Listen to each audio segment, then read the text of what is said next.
My name is Chad L. Robbins Sr., and in fulfillment of one of the assignments for the New Religious Movement course, RLGN 5311, I'm here to present to you Reverend Moon and the Unification Church.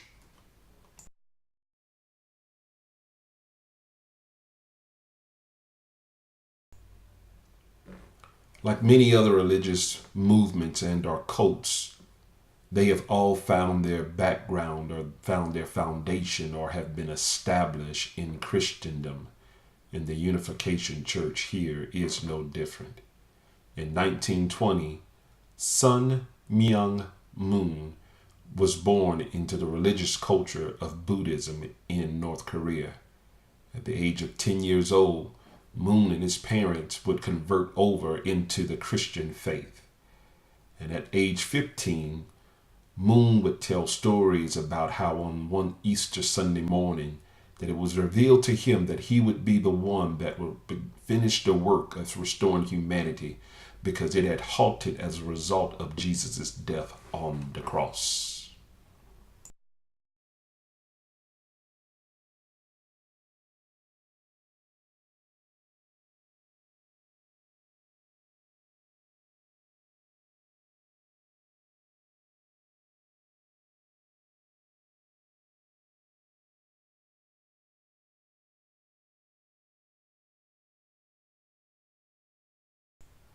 It was in this encounter with Jesus that it was revealed to Moon that he would be the one that would lead people to restoring joy that humans had before the fall of Adam and Eve. And so, to educate himself within the Christian faith and draw closer in his relationship with God, Moon went on a search to find people that could connect with, that he could connect with. And before the age of 25, Moon had joined a Christian sect that engaged in sexual purification. It was in this moment that Moon's theology would begin to become warped. And when Moon was married, by the time he was 40, Moon would later be arrested and charged with committing polygamy in 1948. As he was in prison, Moon would there begin to receive some of the things that he would begin to do. And after 5 years in prison during the Korean War, Moon escaped from prison to South Korea.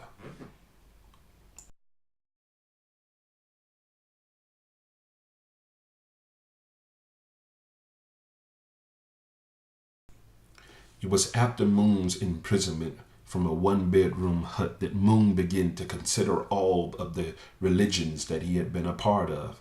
And at that time, Moon, having been born into Buddhism and having converted over to Christianity and having had some unorthodox teaching in Christianity, Moon began to write down his theological ideas. And it was at this point in time that Moon would attempt to establish the pure, unified family.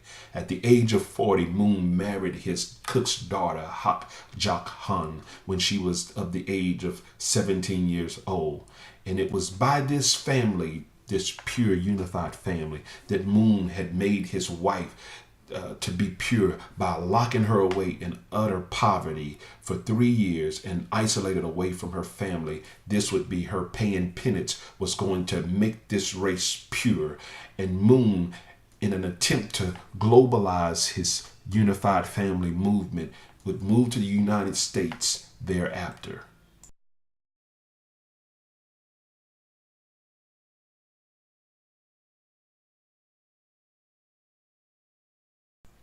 It was not too long after the marriage to his wife, and after his wife had paid her penance by being isolated for 3 years away from her family and living in utter poverty, that now they decided to bring about the establishment of this unified family and make it global. Moon and his wife hopped on a plane from South Korea and landed over in the United States in San Francisco, not only with their cold clothes in hand, but also with a suitcase full of special dirt and soil that they had brought with them from South Korea.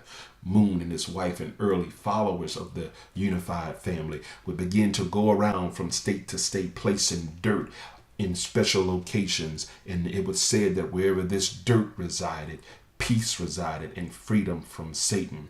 Moon also wanted to build this religion financial, and in doing so, Moon would sell trinkets and bracelets and raising over $100 million.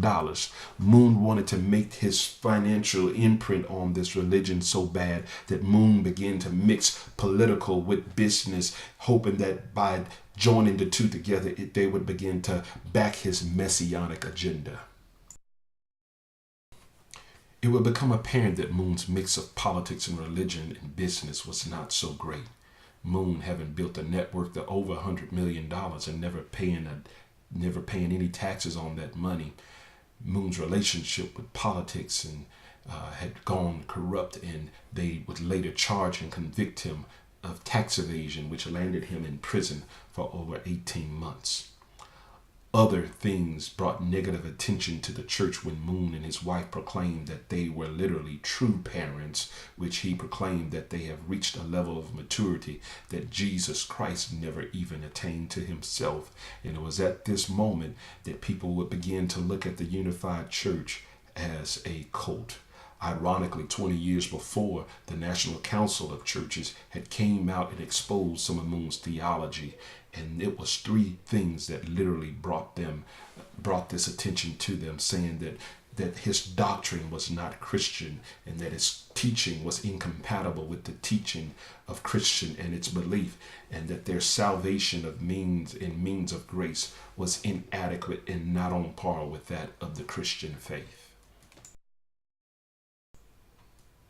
Like any founder of any religious movement, it was Moon's desire to see this movement outlive him for generations and on generations to come.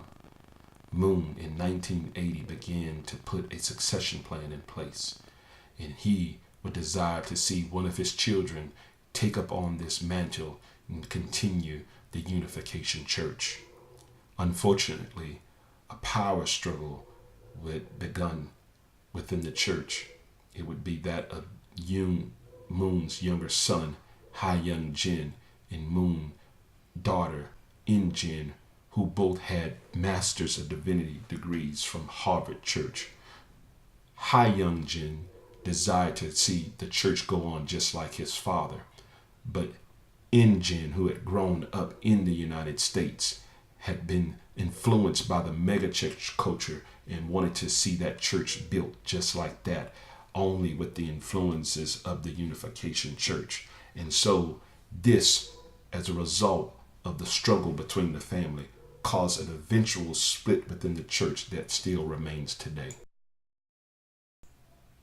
Even today, there still seems to be a power struggle of who's really leading the Unification Church.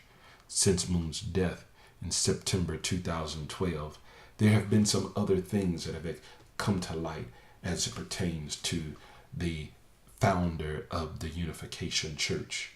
It will come to light that Moon was not as pure as people thought.